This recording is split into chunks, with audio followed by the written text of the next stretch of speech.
Hello everyone, welcome back to our channel. This is briefly UPSC.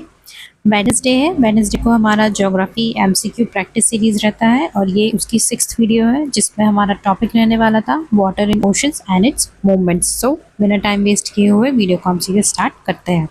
Directions है, आप video को pause करके directions को पढ़ सकते हैं। Question first. Which of the following statements is not correct regarding ocean temperature? A. The equatorial region receives the maximum insolation and generally has the highest surface water temperature. B. Ocean temperature decreases with depth, but the rate of decrease is not uniform. C. Warm ocean currents generally decrease the temperature of adjoining coastal areas. D. The thermocline is a zone where temperature decreases rapidly with depth.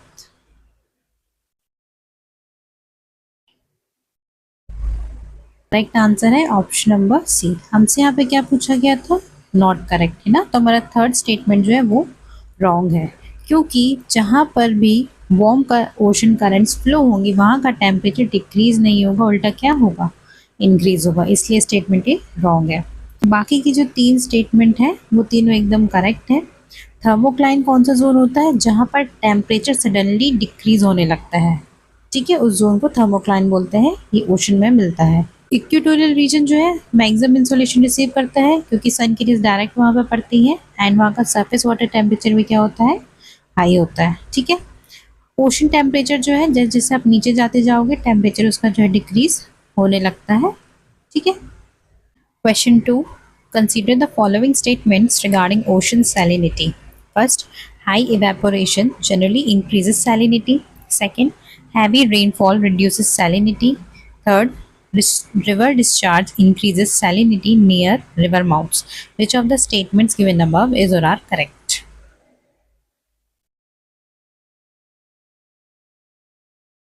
Correct answer है option number B, 1 and 2 only. देखिए हम बात करें यहाँ पे ocean salinity की। जैसे जैसे इवेपोरेशन की वैल्यू बढ़ती जाती है सैलिनिटी इंक्रीज होते जाती है, ये स्टेटमेंट एकदम करेक्ट है।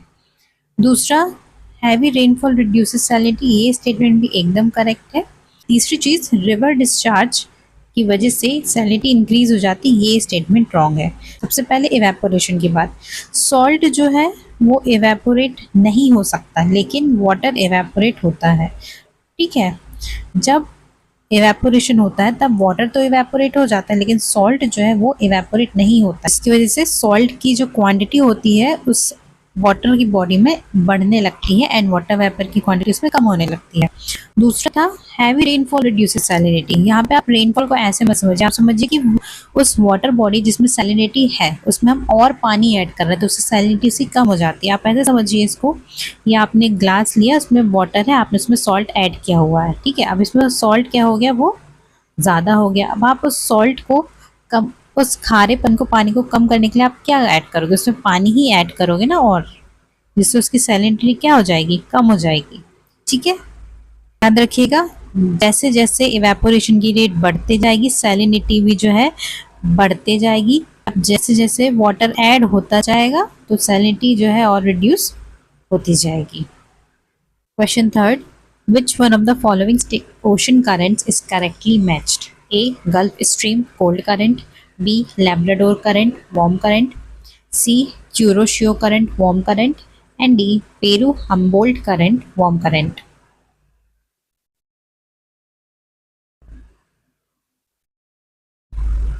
करेक्ट आंसर है सी, Kuroshio current warm current.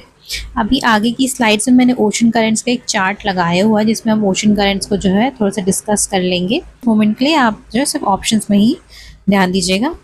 Gulf stream जो है कोल्ड करंट नहीं होता है, वो एक वार्म करंट होता है। लैब्राडोर करंट वार्म करंट नहीं होता, ये एक कोल्ड करंट होता है। एंड पेरू जो है ये भी वार्म नहीं होता, ये भी क्या होता है? एक कोल्ड करंट होता है। Question 4. Which of the following statements is not correct regarding tides? A. Spring tides occur during the new moon and full moon. B. Neap tides occur during the first and third quarter phases of the moon. C. The gravitational pull of the moon has a greater influence on tides than that of the sun. And D. Spring tides have the smallest tidal range.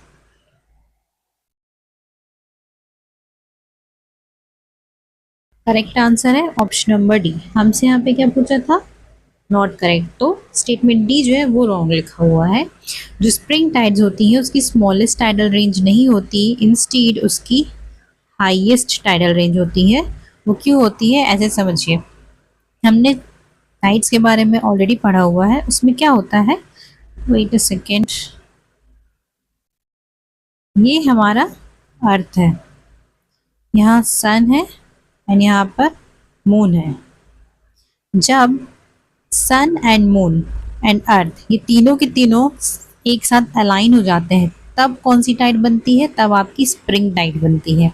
And ये सबसे highest होती है क्योंकि moon भी अपनी gravitational pull से इस side पर वाटर को खींचता है, प्लस सन भी वही करता है, जिसकी वजह से काफी हाई हाइट्स की जो टाइड्स का फॉर्मेशन होता है। और ये usually new moon and full moon को देखने को मिलता है। ठीक है, स्प्रिंग टाइड्स कब बनती है, जब सन, अर्थ एंड मून तीनों अलाइन होते हैं।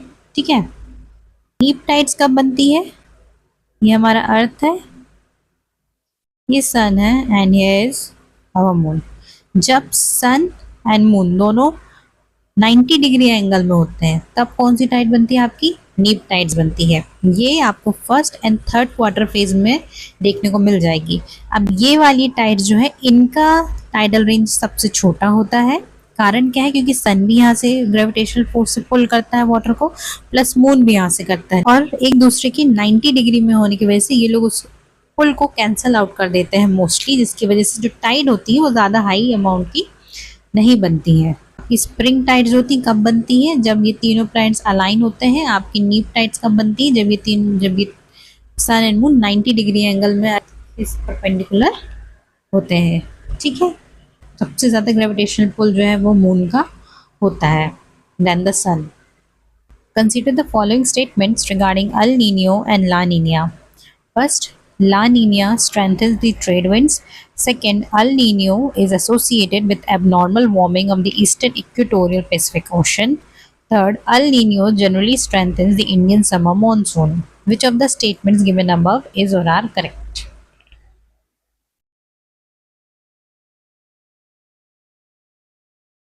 करेक्ट आंसर है option number A, 1 and 2 only. हमसे यहाँ पे El Nino and La Nina के बारे में पूछा है।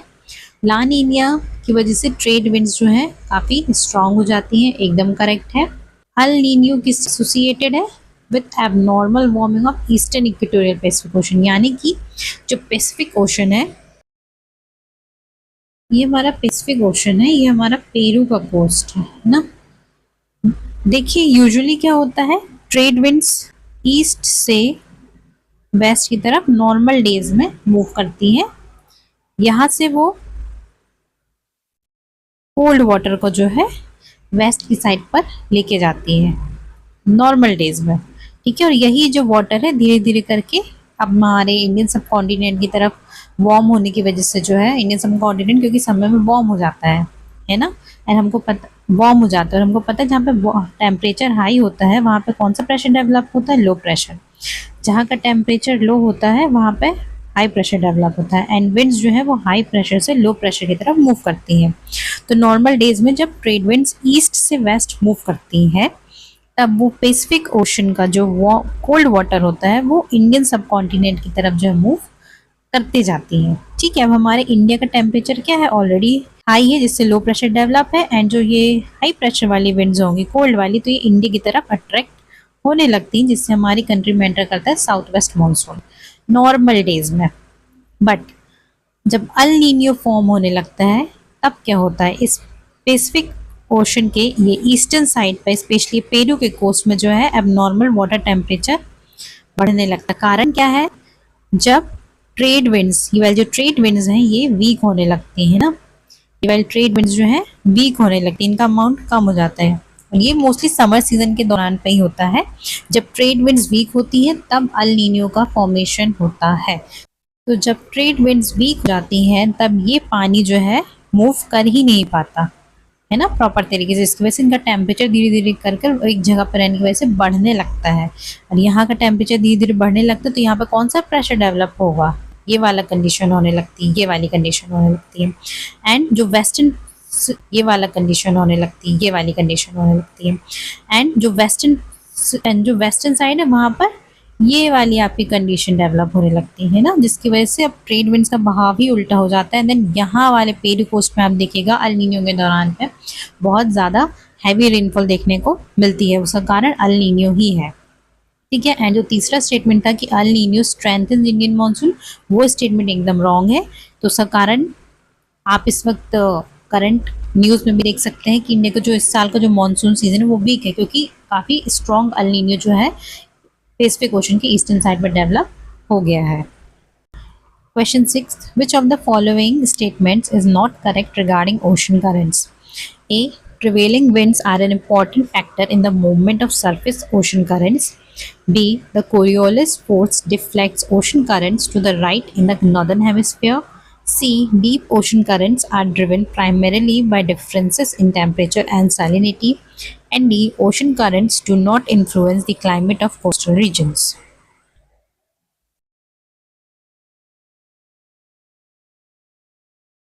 हमसे यहाँ पर नॉट करेक्ट पूछा था, तो नॉट करेक्ट है वो आपका स्टेटमेंट डी है। इसमें था ocean currents do not influence the climate of coastal region, एकदम गलत स्टेटमेंट है, क्योंकि ओशन करंट्स जिस भी कोस्टल रीजन में जिस टाइप की ओशन करंट होगी, अगर वो वार्म होगी तो वहाँ का टेम्परेचर वार्म होगा, अगर कोल्ड होगी तो वहाँ का टेम्परेचर भी कोल्ड होगा। ठीक है। बाकी की जो स्टेटमेंट्स अगर हम देखें कि जो प्रिवेलिंग विंड्स होती हैं, है ना, जो विंड्स ऑलरेडी मूव कर रही हैं, उनकी ही हेल्प से सरफेस का ओशन का सरफेस वाटर होता है वो मूव करता है, एकदम सही बात है। कोरियोलिस फोर्स की वजह से जो ओशन करंट्स होती है वो अर्थ के नॉर्दर्न हेमिस्फीयर के साइड पर जो है वो डिफ्लेक्ट होते जाती हैं, ये एकदम भी करेक्ट स्टेटमेंट है। एंड जो डीप ओशन करंट्स होती हैं ये क्यों बनती हैं? Bye difference in temperature and salinity, क्योंकि सीधी सी बात है ना, आप ओशन करंट्स को एक तरीके से आप एयर के तौर पे ही देख लीजिए, जब टेम्परेचर डिफरेंस होगा तभी तो उस चीज़ का मूवमेंट होगा। अगर कहीं पे high pressure low pressure develop ही नहीं हो रहा तो ये मूव होगा ही कैसे, है ना। Question 7th, consider the following statements regarding waves. First, most sea waves are generated by wind. Second, in normal sea waves, water particles mainly move in circular or orbital paths. Third, tsunamis are generally caused by strong surface winds over the ocean. Which of the statements given above is or are correct?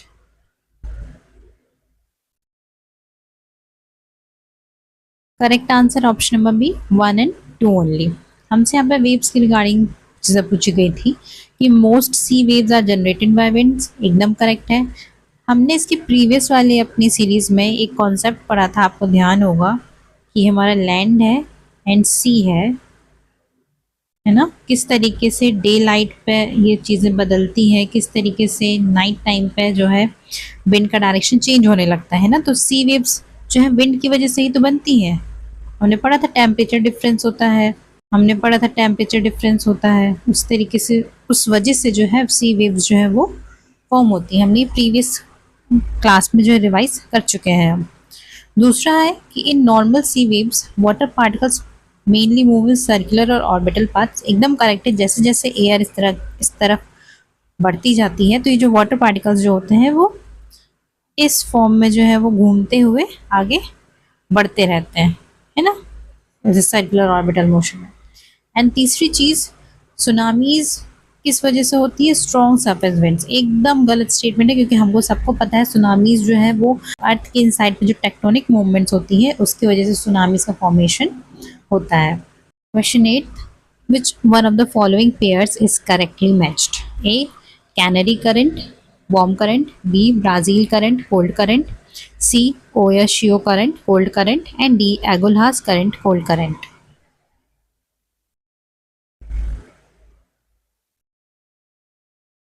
Correct answer है option number C, Oyashio जो है वो cold current है।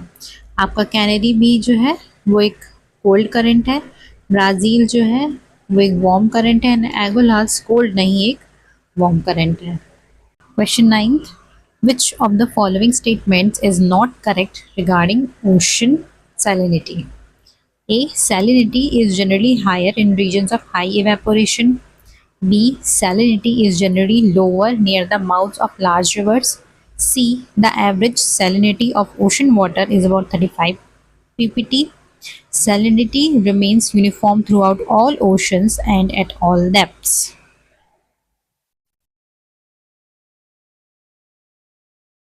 Correct answer है option number D. हमसे यहाँ पे not correct पूछा था, हमारा डी ऑप्शन जो है वो गलत है। कि salinity remains uniform through out all oceans and all depths एकदम रॉन्ग है। जैसे जैसे आप ओशन में नीचे की तरफ जाते जाओगे है ना, तो आपका टेम्परेचर जो है वो भी चेंज होते जाएगा। ठीक है, प्लस जैसे जैसे टेम्परेचर चेंज होता जाएगा आपकी सैलिनिटी जो है वो भी चेंज होती जाती है। कोई भी चीज़ सेम नहीं होती, इसलिए वो स्टेटमेंट रॉन्ग है। ठीक है, अब ओशन का हर एक लेवल पर टेम्परेचर जो अलग होते जाता है ना, जैसे जैसे टेम्परेचर घटते जाता है सैलिनिटी जो है उसकी बढ़ते जाती है। पहला ऑप्शन था salinity is generally higher in high regions of high evaporation, एकदम सही बात है, हम पढ़ चुके हैं इसको।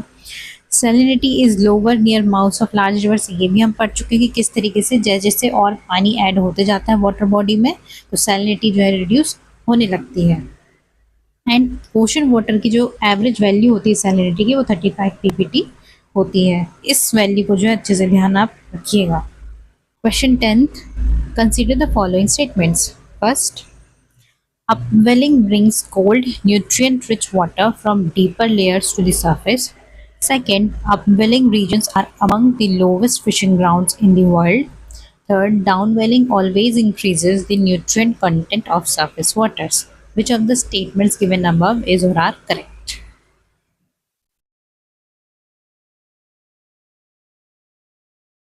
करेक्ट आंसर है option number A, one only.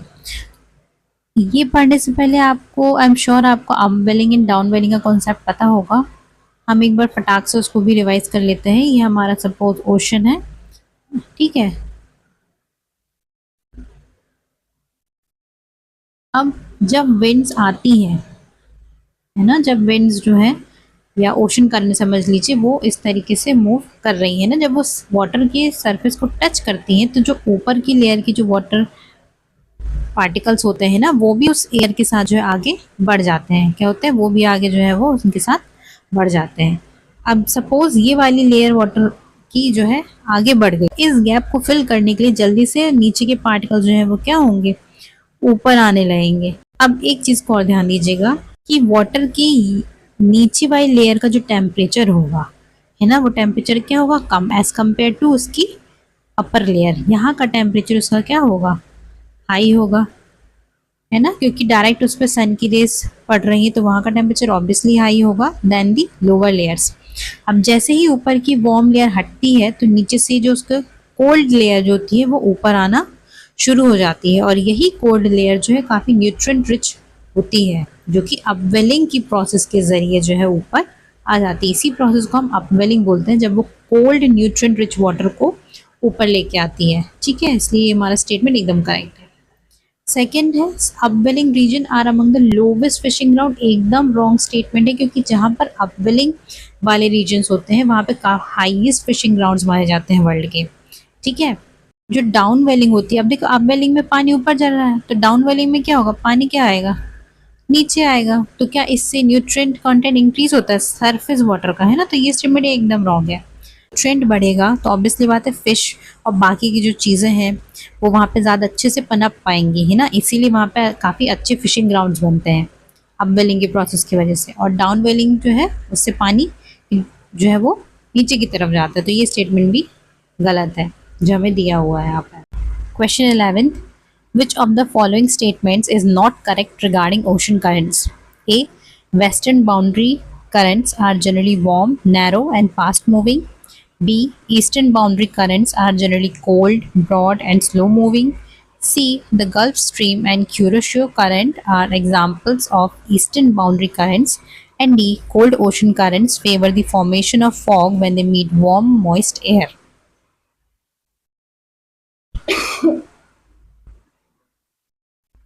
Correct answer है ऑप्शन नंबर सी। ठीक है, हमसे यहाँ पे नॉट करेक्ट पूछा है तो हमने उसके हिसाब से टिक किया कि जो गल्फ स्ट्रीम और क्यूरोशियो करंट होते हैं are examples of eastern boundary, क्योंकि ये दोनों वेस्टर्न बाउंड्री के करंट्स हैं। ठीक है, वेस्टर्न बाउंड्री वाले जो करंट्स होते हैं वार्म होते हैं, नैरो होते हैं, ये करेक्ट स्टेटमेंट है। ईस्टर्न वाले कोल्ड होते हैं, ये भी करेक्ट है। इसको जब हम उस फिगर को, उस इमेज को देखेंगे तब हमें जो है काफ़ी ज़्यादा क्लैरिटी इन सब स्टेटमेंट्स में मिलने लगेगी। एंड जहाँ पर भी cold ocean currents warm ocean current से मिलते हैं वहां पर फॉगी वाली सिचुएशन जो है वो बनती है। Question 12, consider the following statements regarding tides. First, the gravitational pull of both the moon and the sun causes tides. Second, the tidal range during spring tides is greater than during neap tides. Third, most coasts witness high tide twice in a day. Which of the statements given above is or are correct?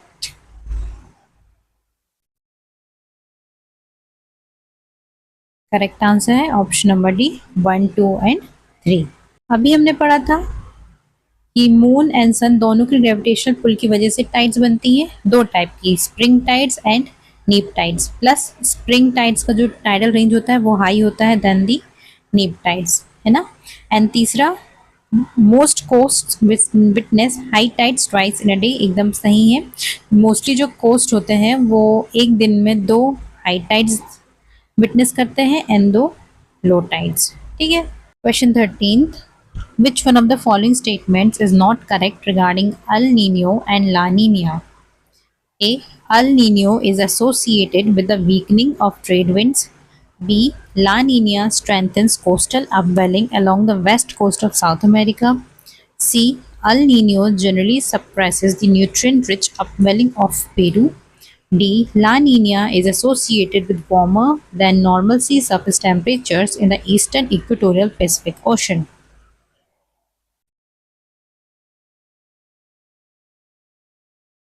Correct answer है option number D, हमसे यहाँ पे not correct पूछा था, ठीक है। तो La Nina is not associated with warmer than normal sea surface temperature. ये काम किसका है? ये अल नीनियो का काम है, ठीक है। अल नीनियो किस चीज़ से एसोसिएटेड है? With weakening of trade winds, एकदम करेक्ट है। इसकी और स्ट्रेंथनिंग किससे रिलेटेड है? वो ला नीनिया से रिलेटेड है। ट्रेड विंड्स जब स्ट्रांग होती हैं दैट मीन्स ला नीनिया उससे एसोसिएटेड है, जब वो वीक होती हैं तब कौन से एसोसिएटेड है? वो अल नीनियो है, ठीक है। और जब ट्रेड विंड्स वीक होती तभी अल नीनियो का फॉर्मेशन होता है, और जब अल नीनियो का फॉर्मेशन हो जाता है तब इंडियन मॉनसून वीक हो जाता है, जो आप प्रेजेंट टाइम पे देख रहे हो। ला नीनिया की वजह से क्या होता है? It strengthens coastal upwelling along the west coast of South America, एकदम करेक्ट है। हम अभी उस डायग्राम से अभी हमने ये अल नीनियो ला नीनियो को क्लियर कर चुके हैं। Question 14, consider the following pairs, how many of the above pairs are correctly matched?